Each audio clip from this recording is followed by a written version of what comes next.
Hello friends, आप सभी का यूपीएससी पीसीएस एस्पिरेंट चैनल में स्वागत है। आप सभी के लिए दृष्टि आईएएस की ये जो है टेस्ट नंबर 6 की पार्ट 3 वीडियो है। इससे पहले हम लोग 1 to 32 तक क्वेश्चन देख चुके हैं और आज हम 33 से स्टार्ट करेंगे। तो आप सभी को इस वीडियो के लिए वेट करना पड़ा, इसके लिए सॉरी, ठीक है, मुझे माफ़ कर दीजिएगा, क्योंकि अपनी पर्सनल काम के कारण मैं क्या है वीडियो अपलोड नहीं कर पा रहा था, ठीक है। और आज ये थोड़ा सा लेट में हो रहा है, मतलब बहुत ही लेट हो गया, थोड़ा सा आज करूँगा बोला था, जल्दबाजी में एक बार पीडीएफ इसका बना लिया था, पर वीडियो रिकॉर्डिंग करने से जस्ट पहले क्या हो गया, डिलीट हो गया, उसके कारण थोड़ा सा और लेट हो गया, ठीक है। तो चलिए अब स्टार्ट करते हैं। वीडियो बनाने में आप जानते ही हैं, क्योंकि थोड़ा सा इसमें जो है बनाना, एडिट करना, फिर ये करना, लगभग तीन घंटा 3-3.5 घंटा लग जाता है, तो बहुत ही ज़्यादा टाइम लगता है, ठीक है। इसलिए अपने पर्सनल काम के कारण क्या है मैं अपलोड नहीं कर पा रहा था। तो चलिए स्टार्ट करते हैं। इससे पहले अगर यदि आप न्यू है तो प्लीज़ इसको सब्सक्राइब एवं लाइक शेयर कर दीजिएगा। तो ये रहा 33 नंबर क्वेश्चन। निम्नलिखित युग्मों पर विचार कीजिए। विटामिन और कमी से होने वाला रोग। तो विटामिन ए की कमी से हम लोग जानते हैं क्या होता है, रौंदहती होता है, जिसमें क्या होता है देखने में कठिनाई होता है, यानी कि परेशानी होता है, इसलिए सही है। विटामिन सी की कमी से मसूड़े का रोग होता है, जो कि स्कर्वी, ये भी सही है। विटामिन डी की कमी से रिकेट्स रोग होता है, जिसमें क्या होता है पैर या हाथ क्या होता है धनुष्कार हो जाता है, यानी कि टेढ़ा हो जाता है। तो ये क्या हो गया, गलत हो गया। डी नंबर क्या है, गलत हो गया। आप अगर यदि 6-7 या ये सब भी क्लास में साइंस पढ़े हैं अच्छी से, तो ये आपको हो जाना चाहिए। विटामिन B1, ठीक है, इसकी कमी से बेरी रोग होता है, तो ये भी सही है। केवल क्या है 3 नंबर गलत है, मतलब कथन 3 क्या है, गलत है। उपयुक्त युग्मों में से कितने सही सुमेलित है, कितने सही सुमेलित है, तो इसमें क्या है एक छोड़ देंगे तो 3 सही सुमेलित है, ठीक है। तो इस प्रकार इसका जो सही आंसर हो जाएगा केवल 3 युग्म, ठीक है, सी। आगे बढ़े हम। आर्कटिक स्नेल फिश के संदर्भ में निम्नलिखित कथनों पर विचार कीजिए। देख लीजिए इस प्रकार के जो क्वेश्चन है यूपीएससी की प्री एग्जाम्स में आता है, प्रीवियस ईयर क्वेश्चन आप देखे होंगे, तो ठीक है, इसलिए ये दिया है। तो ये देख सकते हैं इसमें क्या है, यह एकमात्र ध्रुवीय मछली है जिसमें जैव संदीप्ति या बायोलुमिनेसेंट गुण होता है, एकदम सही है। जो आर्कटिक स्नेल फिश है इसमें ही केवल क्या होता है, जैव संदीप्ति होता है, तो ये सही है। इसके रक्त में एक विशेष एंटी फ्रीज प्रोटीन होता है, तो ये भी सही है। इसके रक्त में क्या होता है, एक एंटी फ्रीज प्रोटीन होता है, जो क्या होता है बहुत ज़्यादा हीट होता है, तो उसको क्या होता है, उसमें उसे लड़ने की क्षमता मिलता है, यानी कि थोड़ा राहत मिलता है। ग्लोबल वार्मिंग इसे उप शून्य तापमान में जीवित रहने में मदद करता है। नहीं, ग्लोबल वार्मिंग के कारण क्या हो रहा है, हीट बढ़ रहा है, ठीक है, ग्लोबल वार्मिंग, तो इसके लिए तो इसमें एंटी फ्रीज होता है, तो ये कहाँ से इसको ये करेगा, जीवित रहने में मदद नहीं करता है, इसलिए क्या हो गया, कथन 3 क्या हो गया हम लोग का, गलत हो गया। कथन 1 और 2 सही होगा। तो यहाँ पे देखें इसकी सही कूट का प्रयोग, मतलब कथनों में से कौन से सही है, तो 1 और 2 सही है, ठीक है। तो इस प्रकार इसका जो ऑप्शन नंबर 1 सही हो जाएगा। आगे हम देखें। निम्नलिखित युग्मों पर विचार कीजिए। वैज्ञानिक और उसके योगदान। एंटोन वान ल्यूवेनहॉक कोशिका की खोज की थी। इसने सबसे पहले क्या है, कोशिका के जिक्र किया था। ऐसे तो कोशिका की खोज हम लोग जानते हैं, रॉबर्ट हुक का नाम देते हैं, जो प्याज की छली, लेकिन इन्होंने क्या है, एंटोन वान ल्यूवेनहॉक, ठीक है, एंटोन वान ल्यूवेनहॉक ने क्या किया था, सबसे पहले एक क्या है कोशिका का नाम का जिक्र किया था, तो ये क्या हो जाएगा, सही है। रॉबर्ट ब्राउन माइक्रोस्कोप की खोज, नहीं, रॉबर्ट ब्राउन क्या है माइक्रोस्कोप की खोज नहीं किया था, इसलिए क्या हो गया, गलत हो गया। थियोडोर स्वासन प्लाज्मा झिल्ली की खोज की थी। अच्छा, इससे पहले कि हम व्याख्या नहीं देखे ना, सॉरी, भूल गया था जल्दबाजी में, क्या है व्याख्या पढ़ना भी भूल गया, तो अब हम क्या करेंगे, तीनों का एक साथ देख लेंगे, ठीक है। थियोडोर स्वान प्लाज्मा झिल्ली की खोज, तो ये सही है, ठीक है। तो इस प्रकार इसमें एक गलत हो गया और ये क्या हो गया, तो 1 और 3 सही हो गया, 1 और 3 सही हो गया। तो इसमें कितने युग्म सुमेलित है बोला है, तो 2 युग्म हो जाएगा, ठीक है, 2 युग्म, यानी कि सी नंबर क्या हो जाएगा, सी नंबर। तो चलिए हम लोग क्या है, सबसे पहले इसका ही व्याख्या देखते हैं। तो फर्स्ट, या तो अगर यदि हम देखें, ये तो आप सभी को मालूम होगा, जो 33 बताया, ठीक है, उसमें क्या होता है सारा चीज़ बता दिया। तो ये क्या है 34 और 35 एक साथ देख लेते हैं, ठीक है, थोड़ा जल्दबाजी में क्या है मैं भूल जा रहा था। तो ये देखते हैं हम लोग, ये आप लोग देख लीजिएगा अगर आप लोग को नहीं मालूम है तो, ठीक है। 33 का 34 का हम यहाँ बात करते हैं। तो देखिए आर्कटिक एक बर्फीले पानी में आर्कटिक स्नेल फिश रक्तवाहक में एंटीफ्रीज प्रोटीन की मौजूदगी के कारण जीवित रहती है, अतः कथन 2 क्या है, सही है। आगे अगर यदि हम देखें तो थोड़ा सा इसको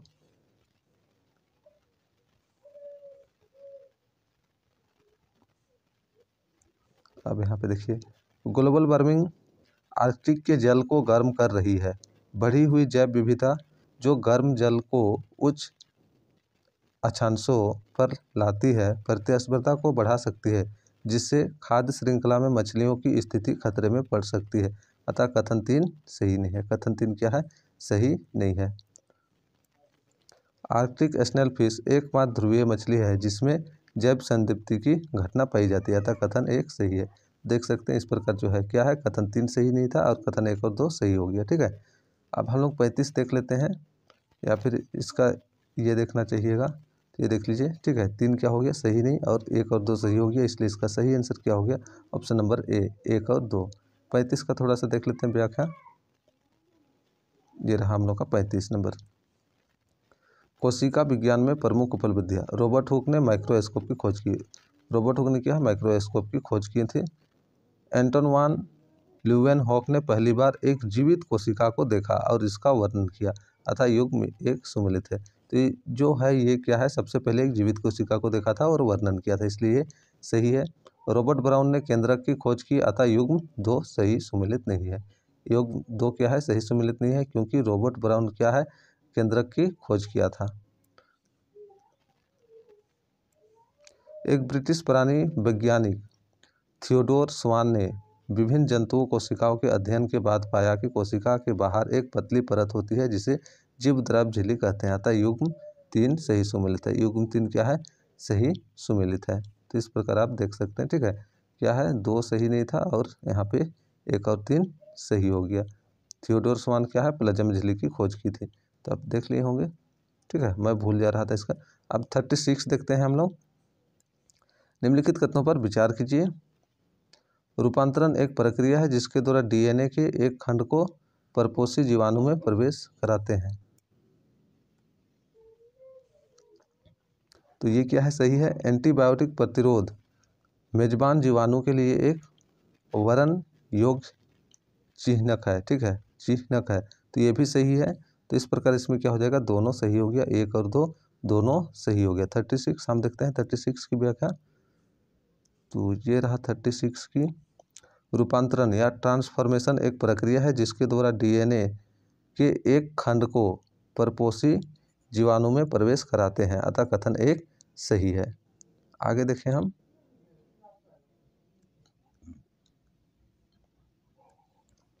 सामान्यतः एम्पिसिलिन,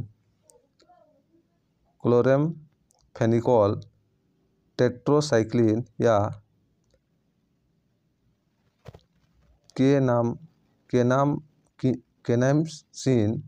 केनाइमसिन जैसे प्रतिजैविक एंटीबायोटिक के प्रति प्रतिरोध कोडित करने एन्कोडिंग वाले जीन उपयोग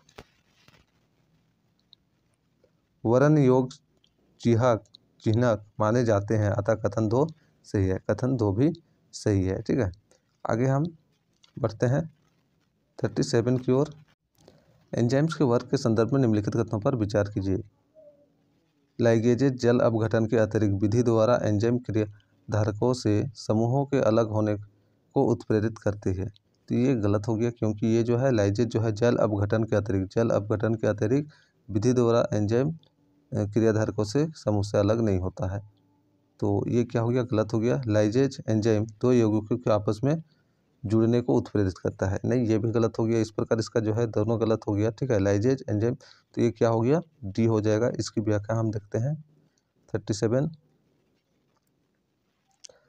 एंजाइम का नामकरण व वर्गीकरण। जैव रसायन का अंतर्राष्ट्रीय संघ ने एंजाइम को 6 वर्गों में विभाजित किया है। ठीक है, कितना, 6 वर्गों में विभाजित किया। तो ये सब आप देख लीजिएगा, हम जो ऑप्शन में था उसके अकॉर्डिंग देखते हैं, बाकी आप देख लीजिएगा। लाइगेज जल अपघटन के अतिरिक्त विधि द्वारा एंजाइम क्रियाधारकों से समूह के अलग होने को उत्प्रेरित करते हैं, जिसके फलस्वरूप द्विबंधों का निर्माण होता है, अतः कथन 1 सही नहीं है।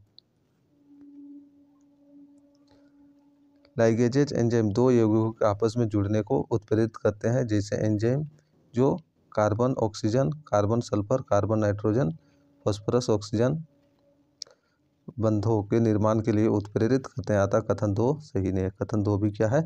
सही नहीं है। तो इस प्रकार इसमें क्या हो गया? इसका डी नंबर हो गया। ठीक है, 38 देखते हैं हम लोग। निम्नलिखित गंधांश पर विचार कीजिए। उनका जन्म 15 अगस्त 1872 को कलकत्ता में हुआ था और यह एक प्रसिद्ध योगी, दृष्टा, दार्शनिक, कवि और भारतीय राष्ट्रवादी थे। उन्होंने कैम्ब्रिज विश्वविद्यालय में प्रवेश लिया, जहां वे 2 शास्त्रीय और कई आधुनिक यूरोपीय भाषाओं में पारंगत हुए। वर्ष 1892 में उन्होंने बड़ौदा और कोलकाता में विभिन्न प्रशासनिक पदों पर कार्य किया। वर्ष 1902 से 1910 तक उन्होंने भारत को अंग्रेजों से मुक्त कराने की संघर्ष में भाग लिया। अंग्रेजों ने उन्हें 3 बार गिरफ्तार किया, 2 बार देशद्रोह और 1 बार युद्ध छेड़ने की साजिश रचने के आरोप में। उन्हें वर्ष 1908 में अलीपुर षड्यंत्र मामले में कैद किया गया था। ब्रिटिश शासन से छुटकारा पाने की उनकी व्यवहारिक रणनीतियों ने उन्हें भारतीय राष्ट्रवाद के पैगंबर के रूप में चिन्हित किया। उनकी कुछ साहित्यिक कृतियों में शामिल है the future, evolution of man और सावित्री, ए लीजेंड एंड ए सिंबल्स। उपयुक्त गंधांश निम्नलिखित में से किस व्यक्तित्व को संदर्भित करता है? 1 नंबर है अश्विनी कुमार दत्त, बी नंबर है गोपाल बाबा वलंगर, सी नंबर प्रमोथा मितर, या डी नंबर अरबिंदो घोष। तो इसका सही आंसर हो जाएगा क्या? D number Aurobindo Ghosh. ठीक है, इसकी व्याख्या आप लोग पढ़ लीजिएगा, पढ़ने जैसे यहाँ पे कुछ है नहीं। ठीक है, आगे बढ़ते हैं हम लोग। 39 धान के बौनापन के संदर्भ में निम्नलिखित में से कौन सा कथन सही नहीं है? धान के बौनापन में से कौन सा कथन सही नहीं है, उसके बारे में बताना है।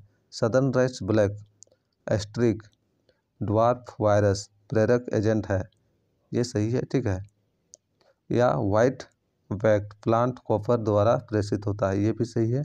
या केवल धान की प्रजातियों में पाया जाता है, तो ये जो है धान में बौनापन। ठीक है, तो ये क्या है? धान में केवल बौनापन नहीं पाया जाता है, उधर जो फसल होता है उसमें भी पाया जाता है, इसलिए सी नंबर गलत हो गया। शुरुआती बोई गई धान की फसलों में बीमारी के लक्षण अधिक प्रमुख होते हैं, तो ये भी सही है। तो इस प्रकार कौन सा सही नहीं है बोला था, तो क्या है? सी नंबर इसका हो जाएगा। ठीक है, इसकी व्याख्या आप यहाँ से देख सकते हैं।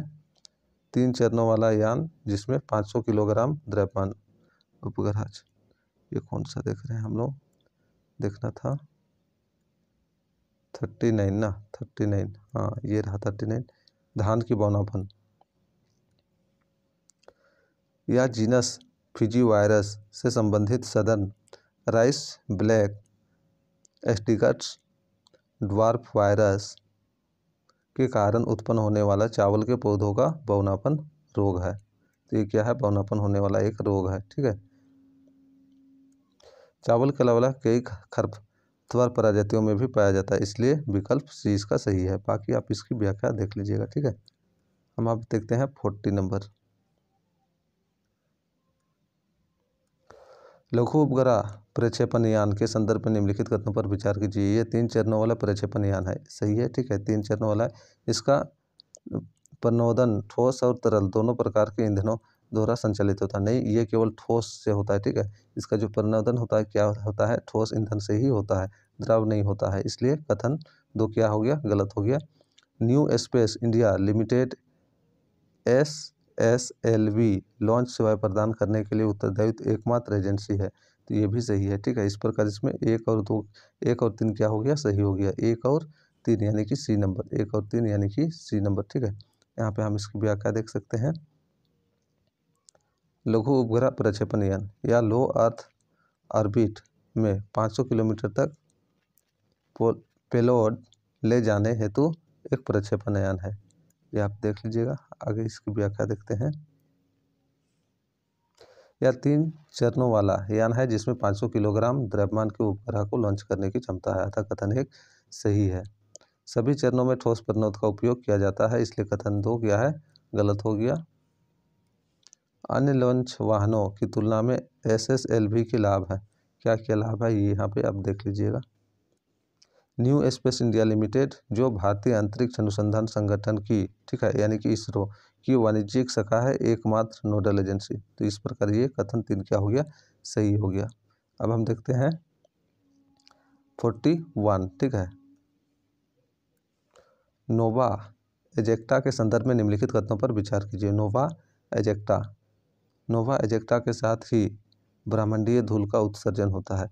तो नोवा एजेक्टा जब ये होता है, उत्पन्न होता है, तो उसी के साथ क्या होता है, ब्रह्मांडीय धूल का उत्सर्जन होता है, इसलिए सही है। ब्रह्मांडीय धूल की तुलना में तारों के बीच धूल के निर्माण में कम समय लगता है। नहीं, कम समय नहीं लगता है। तो इस प्रकार क्या हो गया, कथन 1 इसका सही हो गया, केवल 1, ठीक है, यानी कि ए नंबर। इसकी व्याख्या देख सकते हैं हम लोग। नोवा एजेक्टा, ठीक है, या नोवा के अंतः विस्फोट की घटना है। नोवा का आशय बाइनरी तारा प्रणाली में एक श्वेत वामन तारे की सतह पर विस्फोट होना। तो नोवा का मतलब क्या है, नोवा का आशय जो है बाइनरी तारा, यानी कि तारा का विस्फोट होना, उसमें 2 बनना, ठीक है। बाइनरी तारा प्रणाली में एक श्वेत वामन तारे की सतह पर विस्फोट होना। ये सब पढ़ लीजिएगा आप लोग। ऑप्शन वाला हम पढ़ते हैं। नोवा एजेक्टा के साथ ही ब्रह्मांडीय धूल का उत्सर्जन होता है, इसलिए क्या हो गया, कथन 1 सही हो गया। यह ब्रह्मांडीय धूल तारों के बीच की धूल, ब्रह्मांडीय तल और तारों की धूल के बीच की तुलना में विस्फोट के बाद 30 से 100 दिन के भीतर कुछ नई जगह पर बन जाती है, अतः कथन 2 सही नहीं है, ठीक है। कथन 2 क्या है, सही नहीं है। तो आगे हम देखते हैं 41 हो गया। अब हम देखते हैं 42। निम्नलिखित कथनों पर विचार कीजिए। क्या है, मेंढक त्वचा के माध्यम से पानी में सांस लेता है, एकदम सही है। मेंढक जो है जल स्थलचर है, यानी कि दोनों जगह जल में और बाहर भी क्या होता है, सांस ले सकता है, दोनों जगह भी। तो ये क्या है, सही है। तिलचट्टे में पेशनी या गिजार्ड भोजन के कणों को पीसने में मदद करता है। तिलचट्टे यानी कि अखरोट में क्या है, पेशनी या तो गिजार्ड उसको बोलते हैं, जिससे क्या होता है, भोजन को पीसने में मदद करता है, ये भी सही है। केंचुए में दोनों प्रकार के लैंगिक जनन अंग एक ही जीव में होते हैं, ये भी सही है। केंचुए में क्या होता है, दोनों प्रकार के जनन अंग क्या होता है, एक ही जीव में मौजूद होते हैं, इसलिए इसका सही आंसर क्या हो जाएगा, डी 1, 2 और 3 सभी, ठीक है। आगे बढ़े हम। तो ये रहा इसका व्याख्या, यहाँ से आप देख लीजिएगा इसके बारे में, ठीक है। यहाँ देख सकते हैं, मेंढक जल व स्थल दोनों जगह रह सकता है। इसकी त्वचा एक जलीय श्वसन अंग का कार्य करती है। जल में घुलित ऑक्सीजन का आदान प्रदान त्वचा के माध्यम से विसरण द्वारा होता है, अतः कथन 1 क्या है, सही है। पेशनी या गिजार्ड तिलचट्टे के आहार नाल में एक अंग है जो भोजन के कणों को पीसने में मदद करता है, तो ये भी सही हो गया। मालपी घियन नलिका विशेष अंग है जो उत्सर्जनीय उत्पादकों को हटाने में मदद करती है। वर्मी कंपोस्ट केंचुए से रिलेटेड, ठीक है। केंचुआ उभयलिंगी होता है, यानी उसमें वृषण और अंडाशय दोनों एक ही जीव में मौजूद होते हैं। तो इस प्रकार आप देख सकते हैं, ये इसका क्या हो गया, ये भी सही हो गया, ठीक है। अब हम देखते हैं 43 नंबर। तो 43, ये रहा 43। निम्नलिखित युग्मों पर विचार कीजिए। फसल की किस्में और रोग प्रतिरोधक। हिमगिरी पर्ण तथा धारी कीट्स, पूसा कोमल, जीवाणु बी अंगमारी, पूसा सदाबहार, तंबाकू मोजेब वायरस, पूसा स्वर्णिम, कुंचित अंगमारी कृष्ण भी। नहीं, पूसा स्वर्णिम कीट से होता है, तो ये क्या हो गया, गलत हो रहा है, 4 नंबर, ठीक है। पूसा स्वर्णिम क्या होता है, कीट से होता है, इसलिए कथन 4 क्या हो गया, गलत हो गया। निम्नलिखित युग्म में से कितने सही युग्म है, तो इसमें 3 हो गया, क्योंकि 4 क्या हो गया, गलत हो गया, ठीक है। आप इसकी व्याख्या यहाँ से देख सकते हैं, तो ये आप पूरा देख लीजिएगा। यहाँ पे बस 4 नंबर देख लीजिए। पूसा स्वर्णिम क्या होता है, श्वेत कीट से क्या होता है, श्वेत कीट से होता है, इसलिए युग्म 4 क्या है, सही नहीं है। तो इस प्रकार 3 सुमेलित सही है, ठीक है। आगे हम देखें 44। निम्नलिखित कथनों पर विचार कीजिए। तो 44 अगर देखें, तो अधिकांश परजीवों रोगजनक होते हैं। अधिकांश जो परजीवी होते हैं रोगजनक होते हैं, एकदम सही है। जो परजीवी होते हैं क्या होता है, रोगजनक होता है। रोग जनकों के लिए आवश्यक है कि वे परपोषी के भीतरी वातावरण के अनुसार अपने को अनुकूलित कर ले। तो रोग जनकों के लिए क्या होता है, जिससे रोग जनक है तो क्या होता है, परपोषी होता है। और क्या होता है, जिस जीव में वो प्रवेश करेगा उसमें क्या करेगा, जनन करने लगता है। इसलिए क्या है, ये भी सही है। ठीक है, परपोषी के भीतरी वातावरण के अनुसार अपने को अनुकूलित करता है, यानी जिस जीव में वो प्रवेश करता है उसके अनुकूल अपने आप को क्या करता है, अनुकूलित करता है। इसलिए ये 2 नंबर सही है। कथन 2। कथन 3 देखते हैं। एलिसा टेस्ट से टाइफॉइड ज्वर की पुष्टि होती है। एलिसा टेस्ट नहीं, कवक से होता है, इसलिए क्या है, कथन 3 गलत हो गया। ठीक है, तो इस उपयुक्त कथनों में से कौन से सही है, तो 1 और 2 सही है, इसलिए 1 नंबर होगी। इसकी व्याख्या की बात करें हम 44, तो 44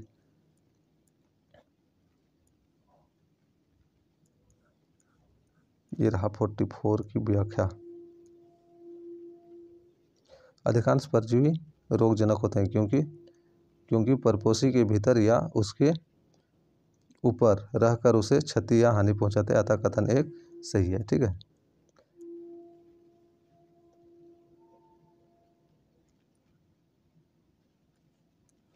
रोग जनकों के लिए आवश्यक है कि वे परपोषी के भीतरी वातावरण के अनुसार अपने को अनुकूलित कर ले। उदाहरण के लिए रोग जनक अंत में प्रवेश करते हैं, उनमें आमाशय के निम्न पीएच में जीवित रहने और विभिन्न पाचक एंजाइमों का प्रतिरोध करने की क्षमता होनी चाहिए। इसलिए कथन 2 क्या है, सही है।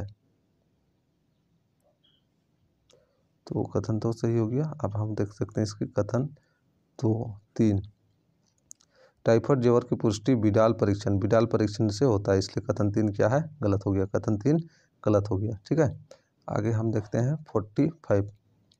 जूट की फसल के संदर्भ में निम्नलिखित कथनों पर विचार कीजिए। इसकी खेती दक्षिण पश्चिम एशिया और ब्राज़ील में की जाती है। एकदम सही है, दक्षिण पश्चिम और ब्राज़ील में। भारत विश्व में जूट की बनी वस्तुओं का सबसे बड़ा उत्पादक है। भारत क्या है, सबसे बड़ा उत्पादक है, ये जहाँ तक तो सही है। जबकि चीन कच्ची जूट का सबसे बड़ा उत्पादक है। नहीं, यहाँ जूट नहीं होना चाहिए, बांग्लादेश होना चाहिए, इसलिए क्या हो गया, ये गलत हो गया। तो कथन 1 केवल इसका सही है, यानी कि ए नंबर। इसकी व्याख्या आप देख लीजिएगा। ठीक है, कोशिका विभाजन के संदर्भ में निम्नलिखित कथनों में से कौन सा सही है। कोशिका विभाजन के संदर्भ में कौन सा सही नहीं है। केंद्रक के विभाजन को कैरियोकाइनेसिस कहते हैं। तो केंद्रक का जो विभाजन होता है उसको कैरियोकाइनेसिस कहते हैं, ये सही है। कैरियोकाइनेसिस साइटोकाइनेसिस से पहले होता है। तो कैरियोकाइनेसिस क्या होता है, साइटोकाइनेसिस से पहले होता है, ये भी सही है। अंतर अवस्था कोशिका चक्र का सबसे लंबा चरण है, ये भी सही है। एस चरण के दौरान प्रोटीन संश्लेषण होता है। नहीं, एस चरण के दौरान डीएनए बनता है, डीएनए संश्लेषण होता है, इसलिए इसमें सही आंसर क्या हो जाएगा, डी गलत हो गया। ठीक है, डीएनए संश्लेषण होता है। 46, तो ये आप देख लीजिएगा। 45 का यहाँ पे देख लीजिएगा व्याख्या। ठीक है, देख लीजिए यहाँ पे दिया है क्या, बांग्लादेश में कच्चे जूट का सबसे बड़ा उत्पादक है, इसलिए 2 क्या है, गलत है। 46 का भी आप देख लीजिएगा, ये रहा 46 का। कोशिका चक्र की 2 मूल प्रावस्थाएं होती है, तो ये सारा आप देख लीजिएगा।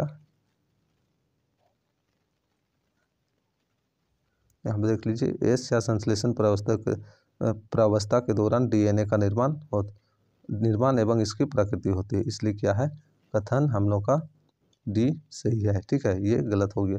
आगे हम देखते हैं 47।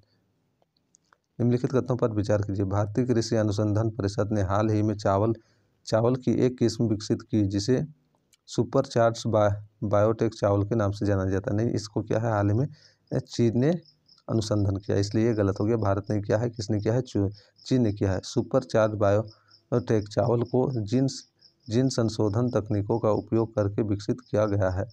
तो जीन संशोधन ये क्या है, उसी से क्या है, उसी के प्रयोग से, मतलब 2 सेम कैटेगरी के जीव को ये करके बनाया गया है, इसलिए ये भी क्या हो गया, गलत। इसमें बोल रहा है बायोटेक चावल को जीन संशोधन करके नहीं बनाया गया है, उसमें क्या किया है, सेम कैटेगरी का ये करके बनाया गया है, सेम कैटेगरी की डीएनए से, इसलिए दोनों क्या हो गया, इसमें गलत हो गया, ना तो 1 ना ही 2, डी नंबर। ठीक है, व्याख्या हम देख सकते हैं 47 की।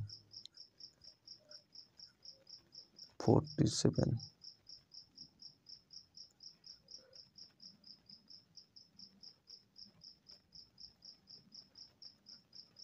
ये रहा 47।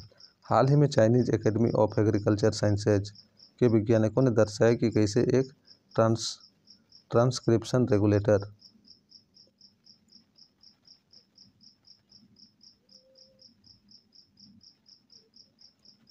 अनाज की पैदावार को बढ़ा सकता है और चावल की वृद्धि अवधि को छूट कर सकता है। अतः सुपरचार्ज बायोटेक चावल 60% अधिक अनाज पैदा करता था। कथन 1 सही नहीं है। ठीक है, कथन 1 क्या है, सही नहीं है।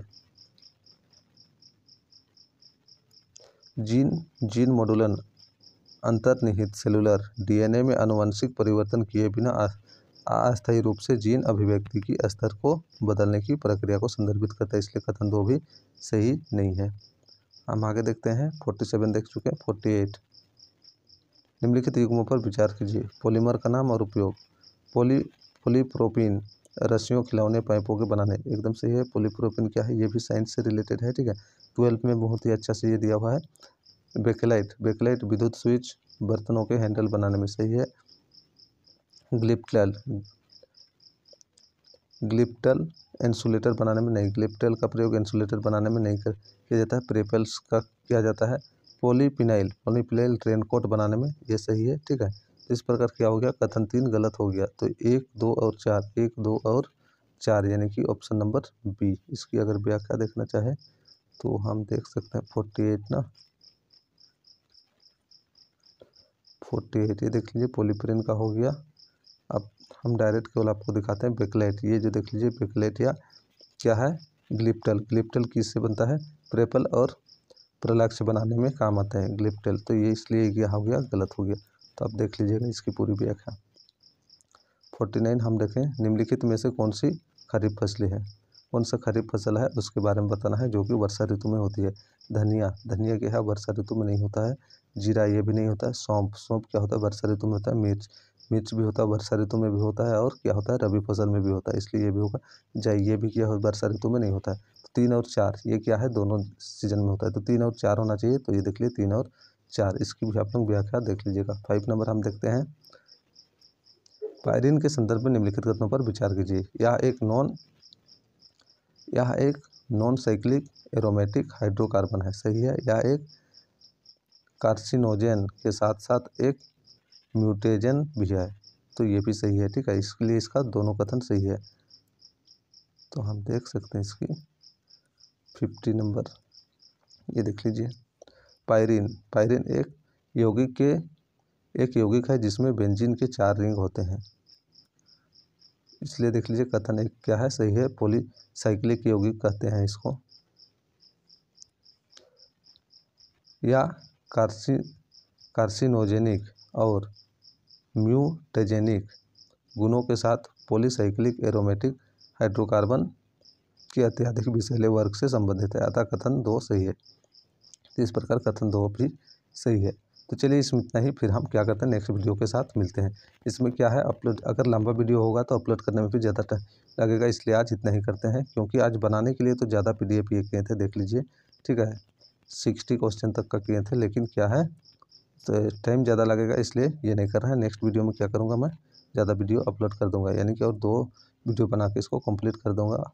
ठीक है, तो अगर आप न्यू है तो प्लीज़ इसको सब्सक्राइब कर लीजिए। फिर क्या होगा, आप रेगुलर वीडियो अपलोड हो जाएगा, तो आप सब्सक्राइब कर लें। ठीक है, तो चलिए नेक्स्ट वीडियो के साथ मिलते हैं।